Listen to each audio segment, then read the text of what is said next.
Hey everyone, welcome back to Dudley Central. It's been a long time since I've done a review video, but I've recently acquired the Accurascale Class 66, and I've noticed there's not too many videos on YouTube at the moment, so I thought a few modelers might benefit from just a quick video showing what it's like and just giving some early impressions of it as a model. It's an absolutely superb model. I've lined it up next to my other new model, which is the Accurascale Class 56, and I think between the both of them, I think modern image modelers at the moment have been treated really well.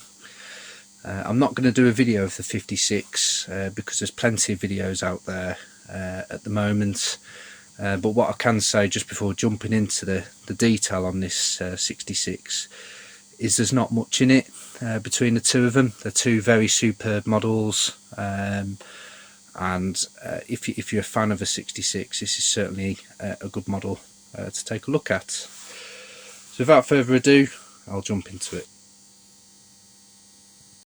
I'm not going to do a full unboxing, but what I will say is that Accurascale have done a lovely job of the artwork for Class 66001.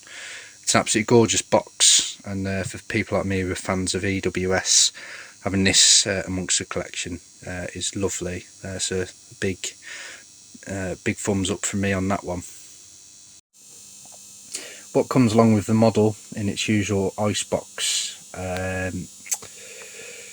packaging is, with this one you come with a certificate. So mine is number 307 of 525 because this is obviously a limited edition model, but Accurascale have plenty more 66s on the way, and the standard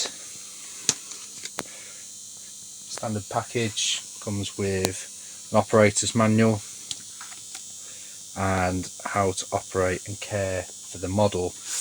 What it also comes with, which I think is a fantastic idea, is you can actually replace the NEM coupling for the front deflector and detailing, which is what I've fitted here. I'll flash up a photo of that, and that's very easy to do with taking the model off, but I'll come on to that a bit later. In terms of the sound functions, so I've gone for a sound fitted model. These are the functions that you get, and I will do a quick demonstration of those shortly, but there's a very comprehensive number of functions that you get with this model.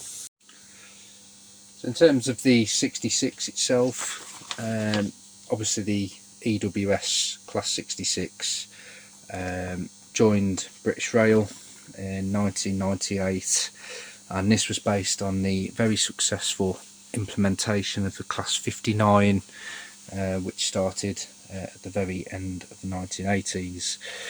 The 66 would come in and sweep away a lot of the British Rail locomotives, the 56 being one of the casualties of that, along with 47s and 37s. Essentially the motley crew of locomotives that EWS inherited.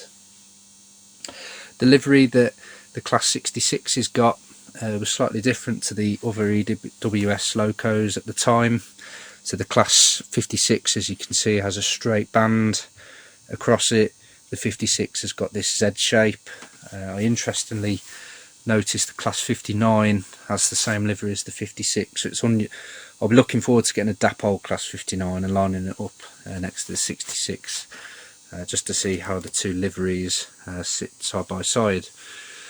So 66001 touched down on British soil in April 1998, and 66001 and 66002 were considered the prototypes at the time.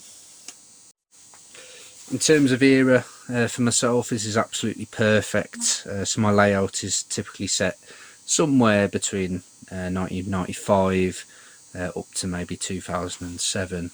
So I was absolutely delighted when 66001 was announced, obviously being brought in from 1998, and it enables me then to keep running locomotives like a Class 33, 37s and 47s in EWS freight. Well, 66001 certainly started. Freightliner did follow slightly later. I believe it was 1999 when they had their first effective 66s going into work, and then GB Rail Freight were not far behind in 2000. And essentially the 66s, I think it was the 47s that really felt the pain. A lot of them were scrapped with 66s coming in, essentially becoming the backbone of Britain's freight locomotives.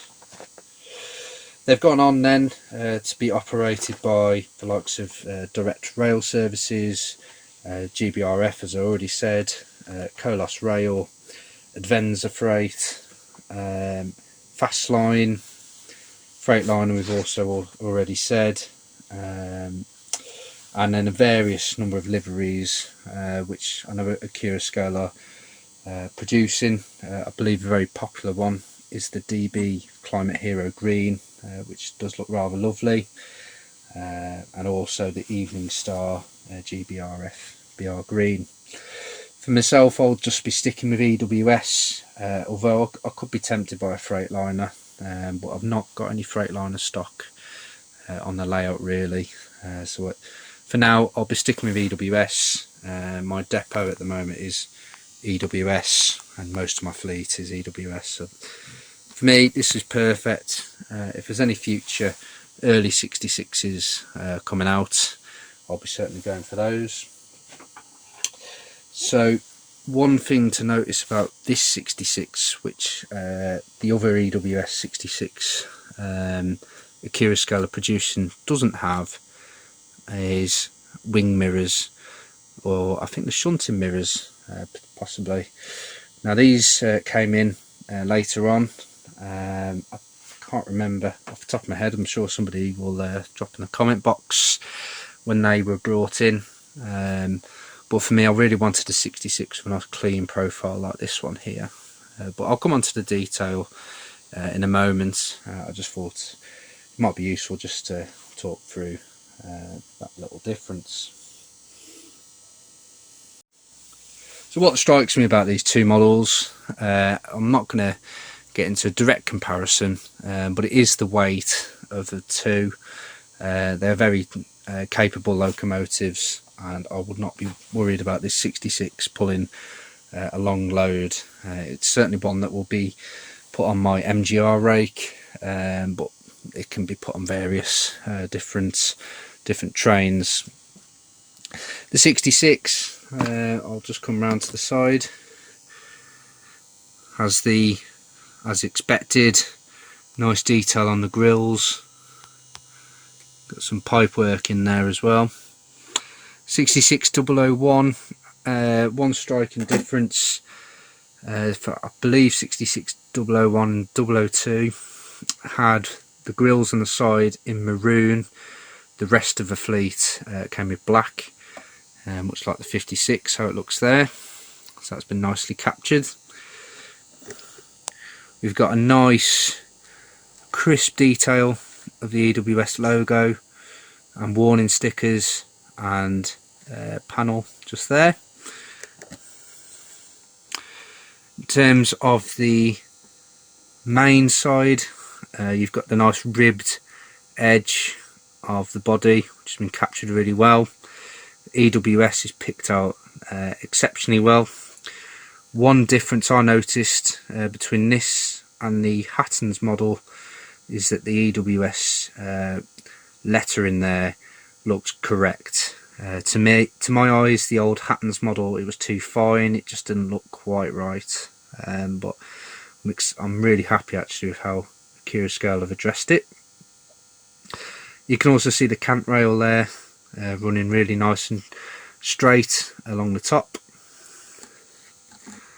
And then as you come to the other end, you've got the steps and the handrail for the door nicely picked out, as you can see the window there. Those of you that have got a Dapol Class 59, those doors do open that's a detail that I've never been particularly bothered about. On this model it doesn't, and I think it's the right thing to do. What I like about this is there's no unsightly gap with the doors that the Hattons Class 59 has. It's not something it's a needless detail in my eyes, but each to their own. Just coming around to the front then. In terms of the overall shape, I think it's bang on for the 66. I think they've picked it out really well. Got the headlight clusters here, got the tail lamp hanger there, and then what I've also got is the deflector and front detailing fitted to this end. What I really liked about this was essentially, if I just come round to the other side,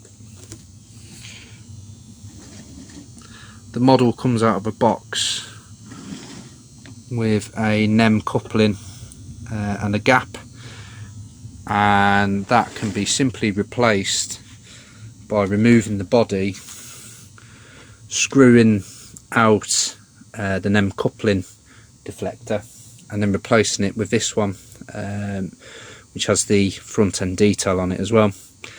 So it was really nice and easy, and it's all detailed up now. You've got sprung buffers, which is quite standard now for these days. Again, you've got a nice rail just along there, and then you might just be able to pick out there is detail on the inside of a cab. The cab does illuminate, which I'll show in a bit, and that will help you see inside the model.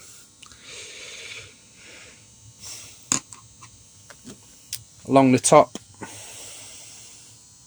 I did mention earlier, got the grille detail there. Again, moving over to the exhaust port, it's all really nicely picked out. So what I want to do just before coming on to the sound, I just want to demonstrate some of the nice little lighting features that come on this model. So because I've got the sound fitted model, it might be a slightly different function to get to the different lights to what you might have if you've got a decoder or you've gone DCC, well, DC.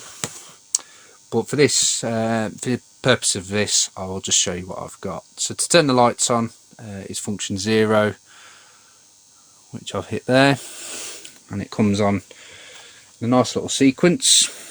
And as you can see, I've got the two markers and a headlight and then the upper light. Now immediately the main upgrade to the Bachmann model is that this light comes on. That was something that always used to bug me with the Bachmann Class 66. It's something I'm surprised they never tried to address really, but for me that's quite an important addition. Of course Hattons did do that with their 66. Accurascale, I believe this is a new configuration to the Hattons model. So that's function 0. The next light function is actually the cab lights, which on the sound fitted model is function 21. As you can see, that's come on now, and it reveals the detail within the model. You can also nicely see now the windscreen wipers as well, but as you can see, all the sort of detail you'd expect has been really nicely picked out, and it would be really nice actually to get a bit of a crew in there as well. So that's cab lights, option 21, which I've turned off. The next one is night headlights, so which is function 22. So you can see the headlight now is swapped to the other side for night running. It's a nice one to be able to do now. And of course on the Bachmann model it was something you were unable to do, so I'll just swap that back. Option 23, so what that does is it leaves just the marker lights on. like so. It's not something I've seen seen myself on the railways, but I believe this kind of running will be within a yard. If someone could drop me a note on when that's used, it'd be interesting to know, but obviously it's a useful one they've included. So I'll turn that back off and the headlight returns.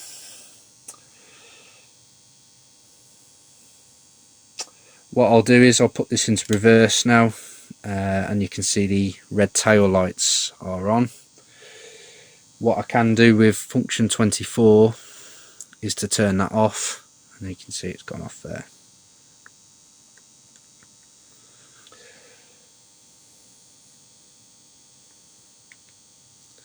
I'll turn that back on. Now option 25, this was one that I was a bit baffled by at first, but it's labelled as tail lights only, top and tail mode. I think this is a really good addition actually. I've never thought about that. So 25, I've now got at the other end tail lights, no lights this end. If I switch the direction, I've just got tail lights and no lights here. Obviously must have been having a slow moment, but it goes without saying 66s go top and tail on engineering trains, railhead treatment trains, and possibly charters I guess as well. So this is a useful thing to have, certainly on a model like this. So that was function 25.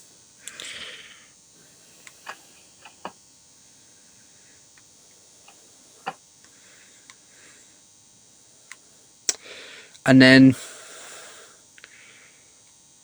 let's turn that one off again.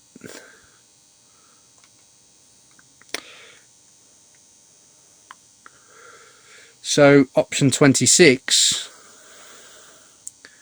is tail lights at both ends. So you can see on here, got tail lights. Like that in there. Got tail lights.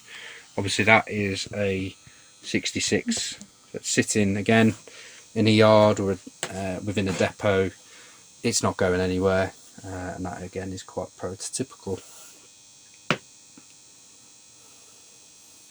So I'll turn that one off again, and we're back just to function 0. Now coming on to the sound, it's a superb file, and I believe Jamie Goodman was involved in developing this sound with Accurascale. It sounds absolutely fantastic, and I'll give you a demonstration of that now. So to turn it on, it's function 1. It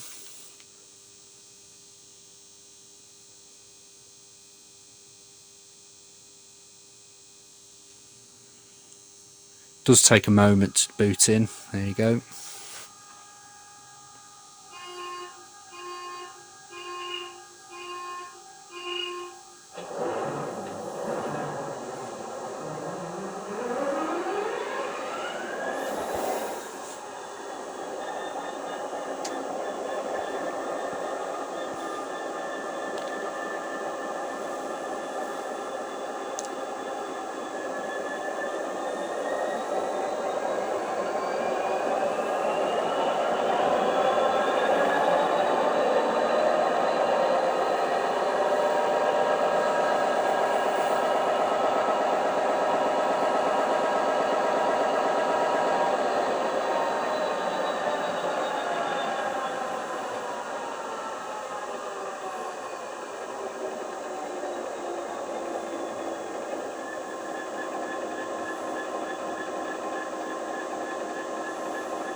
So on the boot up, I found that the 66, it does that sort of rev up within that starting sequence, which is really nice.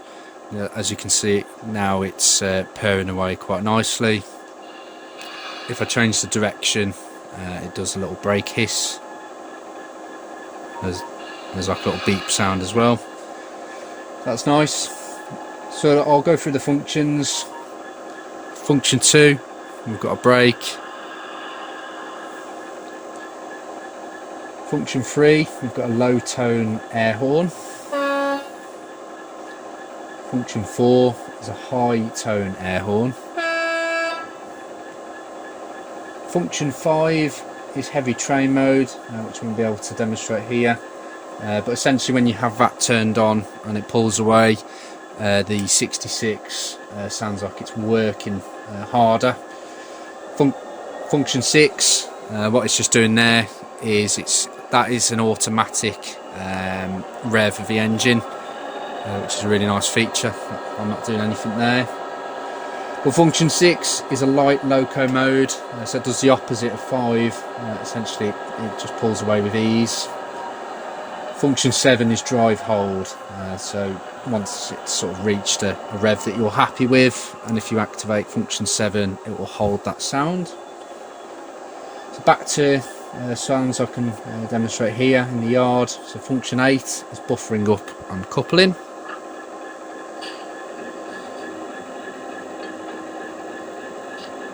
It's quite a subtle little sound that. Function 9 is a two-tone horn, which is nice. Function 10 is the cab doors slam. It's quite quiet when the loco's going. Function 11 is flange squeal. Again, that's a difficult one for me to demonstrate here while it's not moving, but it does sound really good, that one. Function 12 is a short high tone air horn. And function 13 is a low tone air horn. Function 14 is a sander.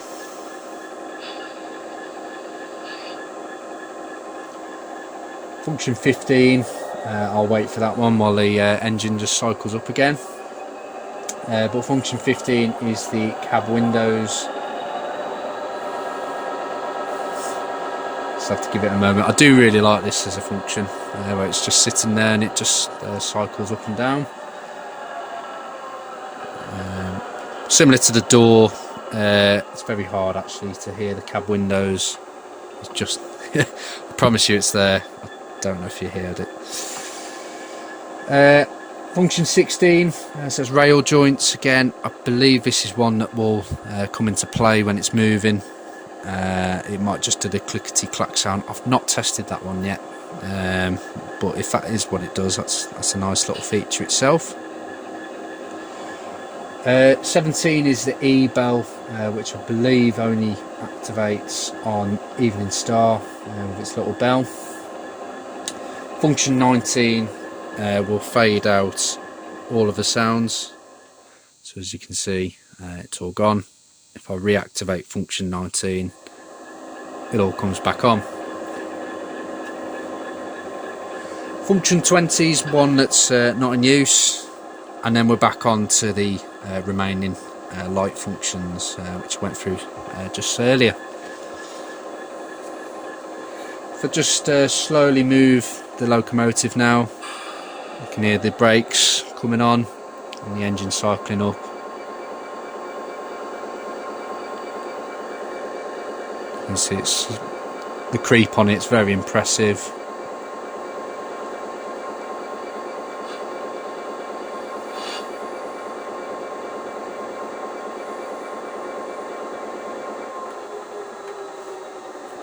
Which is really nice. The other detail, which is the one everyone will be interested about, is the axle boxes. So if I just,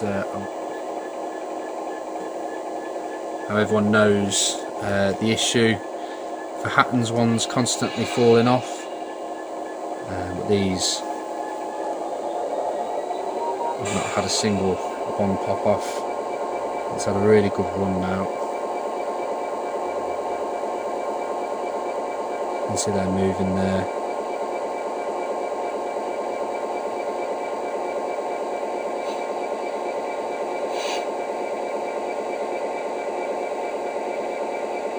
Which is really nice.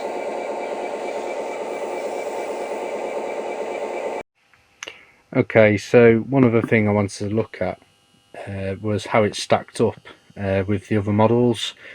mainly from a colour perspective, if anything. And as you can see, I've got Hornby represented here with the Class 67, Class 08 and Class 60. I've got the Heljan Class 33. I've also got a 58, which I will just lift over, which is here. Now the 58 has been weathered, so it's slightly darker than the 33. So just for this, I will leave the 58 out of the equation.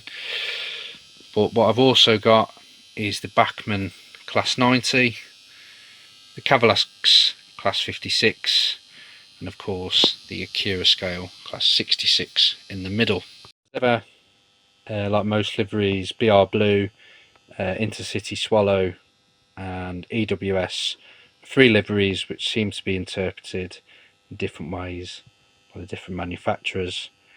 As you can see, Hornby have a slightly different tone on each model, which is quite typical of Hornby, I've found. So the maroon of the 60 appears to match 67, but the gold is different on the 60, the 67, and again the 08 again has its own different colour of maroon and gold. It's very subtle but slightly different. The top sort of shows that slightly better.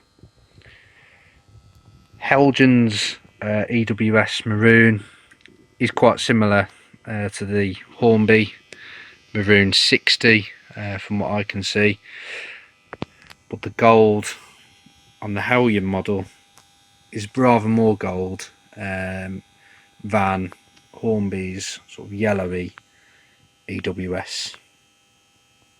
If you look at the Bachmann 90, the maroon is more red, a bit more of a plum colour I guess, and the gold is more gold than yellow, similar to Heljan's EWS gold. Coming on to the 56, you've got a more reddy colour. Accurascale 66 goes even further with the red. But in terms of a colour difference, the 56 is gold. There's a different shade of gold again to the Bachmann 90 and the Heljan 33. As you can see, Accurascale have adopted a more yellowy EWS yellow, which is, as far as I can tell, closest to the yellow on the Hornby Class 08. So when you stand at a different distance, you can see all the different shades of maroon and gold.